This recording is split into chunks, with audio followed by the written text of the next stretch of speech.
Hello and assalamu alaikum everyone. This is Abdul Basit again with a new video, with a new lecture of Paradise Lost. And in this video, in this lecture, we are going to read a few more lines of Paradise Lost.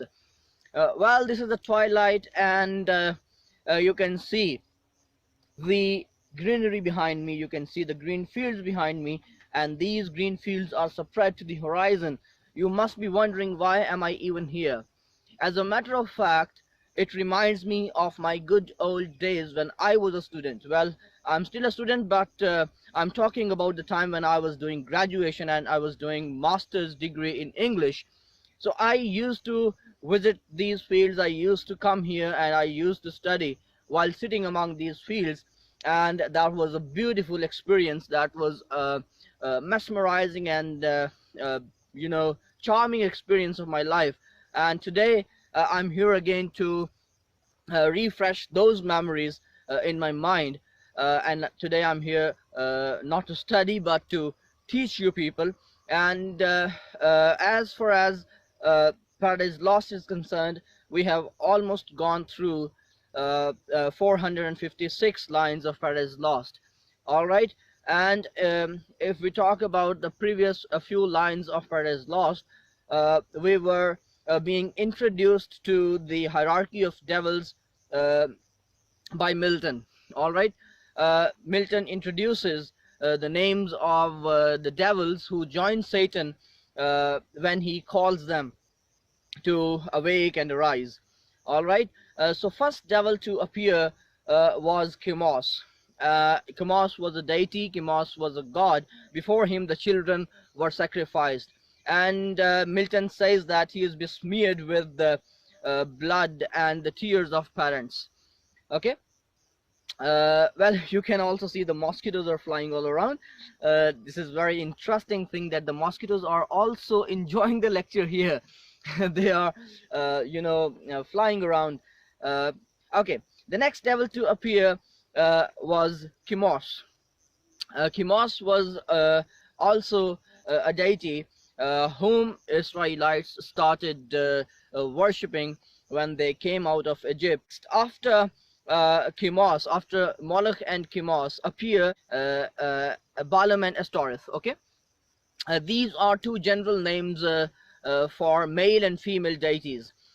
These deities were also worshipped in the areas that are in modern days called Syria, Iraq, Israel, and Jordan.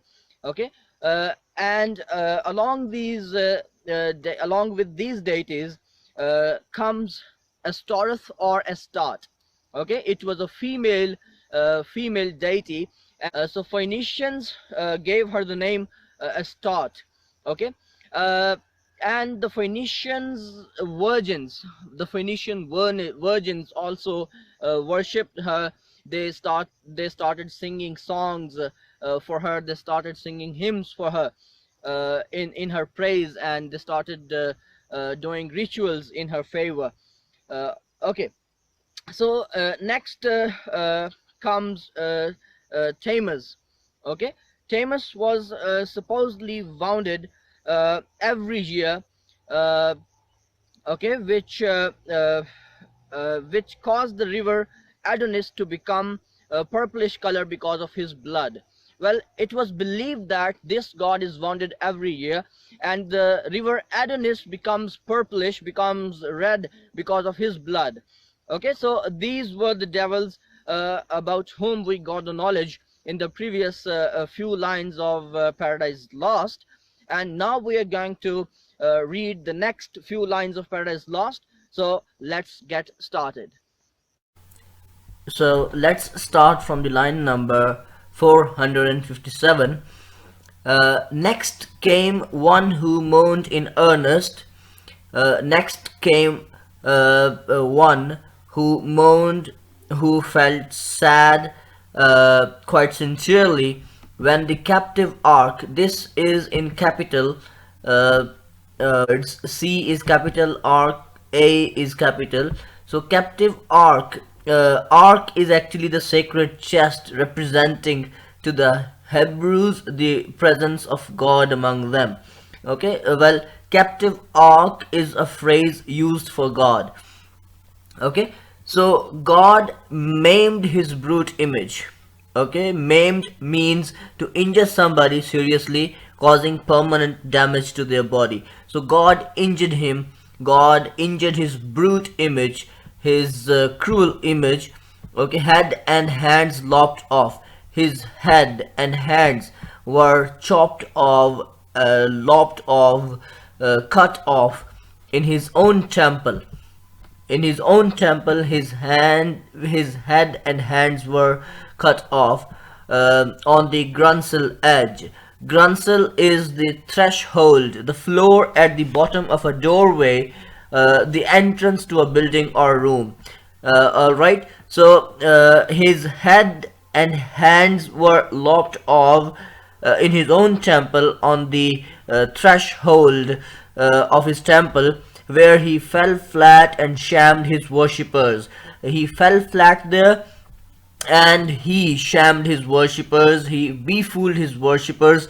Shamed means to pretend to be upset, ill, etc., to gain sympathy or an advantage. So all his worshippers felt sympathy, felt pity for him because of his being maimed by the captive ark. Dagon, his name was Dagon. Okay, Dagon, it's a Philistine sea god.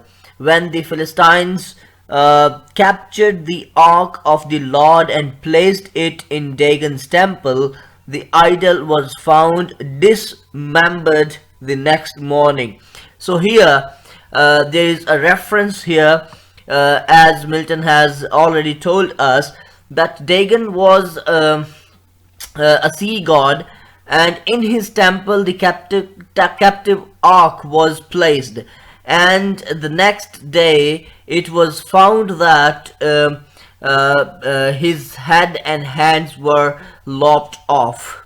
Okay, Dagon was a sea monster, upward man and downward fish.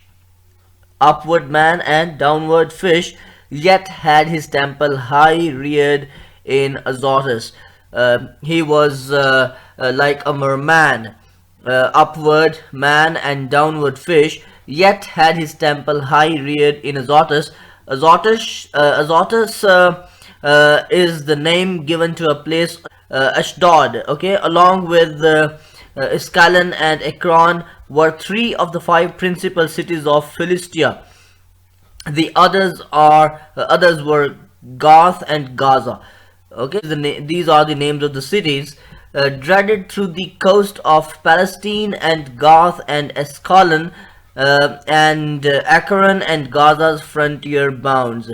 So this god was dreaded in all these cities. He was worshipped in all these cities, Palestine, Gath and Ascalon, and Ekron and Gaza's frontier bounds. Him followed Rimmon. Well, after Dagon comes Rimmon. Okay, who is Rimmon? He is the god of weather. Him followed Rimmon, whose delightful seat was fair Damascus. Okay, his temple was built in Damascus. In Urdu we call it Damishq. Whose delightful seat was fair Damascus, on the fertile banks of Abana and Farfar lucid streams. Okay, so these are the names of two streams, Abana and Farfar. These are the names of two streams, and his temple was built on the banks of on the bank of these two streams. He also against the house of God was bold. This devil, this God was very bold, very brave against the house of God. A leper once he lost and gained a king. Once he was patient of leprosy. He got leprosy. Leprosy is a disease. Okay, he became the patient of leprosy, and he was cured. And the king of Israel, Ahaz, built an altar. Therefore, Milton says, and gained a king. He got the favor of the king Ahaz, who built an altar for him.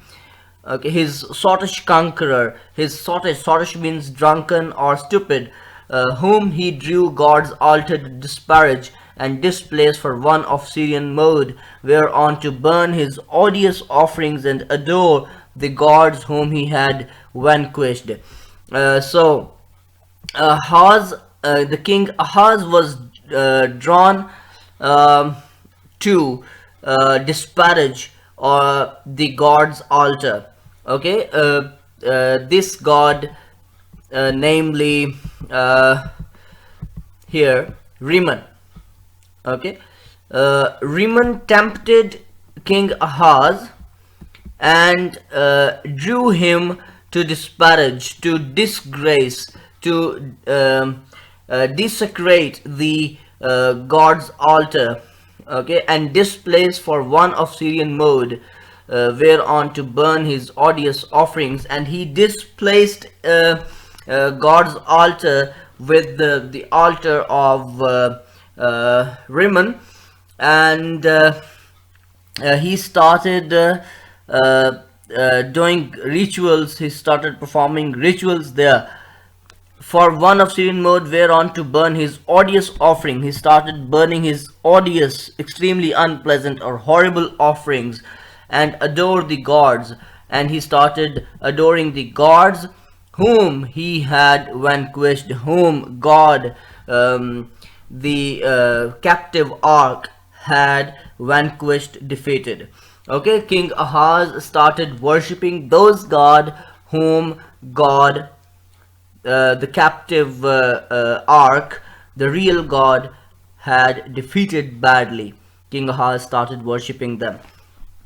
After these appeared a crew who, under names of old renown, Osiris, Isis, Horus, and their train. After them these gods appear with monstrous shapes and sorceries, abused fanatic Egypt and her priests who seek their wandering gods disguised in brutish forms rather than human.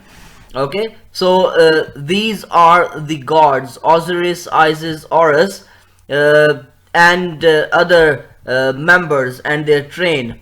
Okay, with monstrous shapes. They have got monstrous shapes and sorceries abused. They perform magic.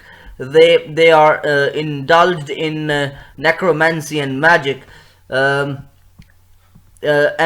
sorceries abused fanatic Egypt. Well, they abused the fanatic Egypt and her priests to seek their wandering gods, disguised in brutish forms rather than human. So the priests of Egypt and the people of Egypt started finding the gods in the shape of beasts rather than human beings. Okay, so here you can see here Osiris, Isis, Horus, and their train with monstrous shapes and sorceries abused fanatic Egypt. Fanatic means dogmatic. Okay, people who are very rigid about religion are called fanatics.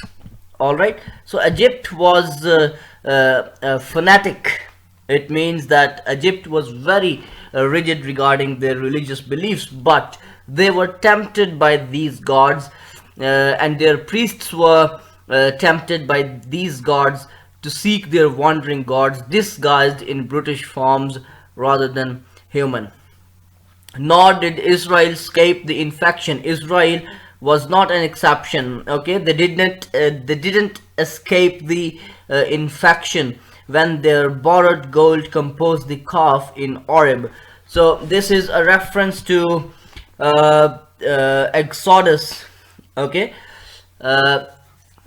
this is the second book of the Bible, Exodus, in which the story of the journey of Israelites has been narrated. Okay, and the rebel king doubled that sin in Bethel and in Dan. Okay, so in fact, this is a reference uh, to the story in which a god or the deity of a calf was built, and the Israelites started worshipping that statue of the calf.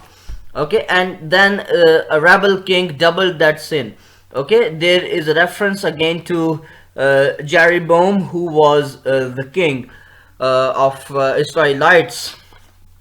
Okay, and he built two calves. Okay, he builds two calves, statues of calves. Double that sin in Bethel. One was placed in Bethel and one was placed in Dan. These are the names of two places. So the rebel king placed two deities of gold, and their shape was like calves. Okay,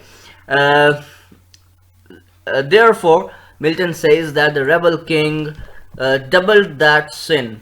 Jeroboam doubled that sin because he placed that deity in two places, Bethel and in Dan, likening his maker to the grazed ox. And he also likened his maker to the grazed ox, Jehovah. Okay, who in one night, when he passed from Egypt marching, equaled with one stroke both her firstborn and all her bleating gods.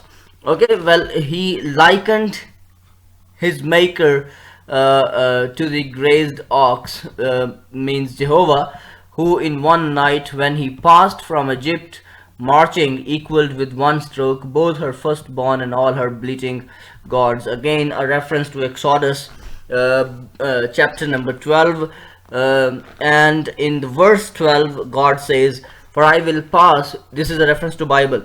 Okay, and Milton has clearly alluded to this verse here.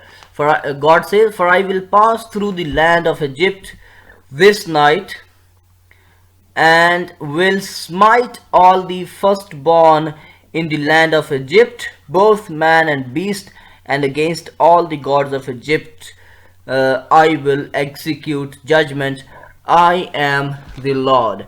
So here is a reference to this verse of the Bible, the book of Exodus, chapter number 12,